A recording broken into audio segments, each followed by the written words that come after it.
టమాటా jam ఇట్లా ఆవిరికి ఉడకబెట్టాలి. ఉడకబెట్టి తొక్క తీసేసాను. మొత్తం తీసేసి ఇవన్నీ తొక్క తీసేసి ఇట్లా మిక్సీ పట్టాలి. ఇప్పుడు దీన్ని జామ్ తయారు చేసి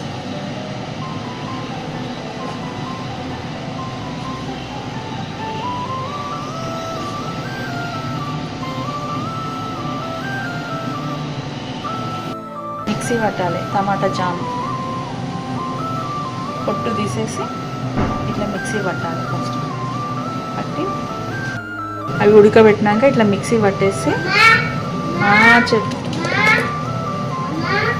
ఇట్లా జల్లెడ పెట్టుకోవాలి.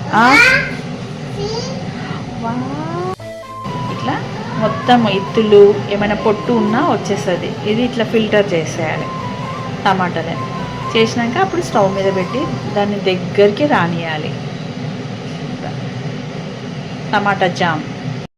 సో ఇది వడబట్టుకోవాలి. మనం మిక్సీ పట్టినాక తర్వాత ఆ ప్యూరీ లాగా చేసేసుకోవాలన్నమాట.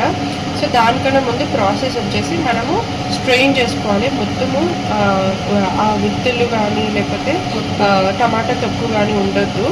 సో ఇలా ప్యూరీ చేసేసుకొని ఇప్పుడు వాటర్ అంతా ఇరికిపోవాలి ఈ ప్యాన్లో. ఆ తర్వాత షుగర్ యాడ్ చేస్తాం మనం ఇప్పుడు. మొత్తం టమాటా ఉడికిపోయినాక దగ్గరికి అయిపోయినాక చక్కెర టమాటా వేసేసేయాలి. అట్లా కలుపుతూ ఉండాలి. తీగలాగా వచ్చేస్తుంది. మొత్తం జామ్ లాగా తయారవుతుంది. రెడీ అయినాక చూయించేస్తాను. లాస్ట్కి జామ్. ఇది జామ్ రెడీ అయింది. ఇట్లా మొత్తం చక్కెర పాకం అయినాక జామ్ రెడీ.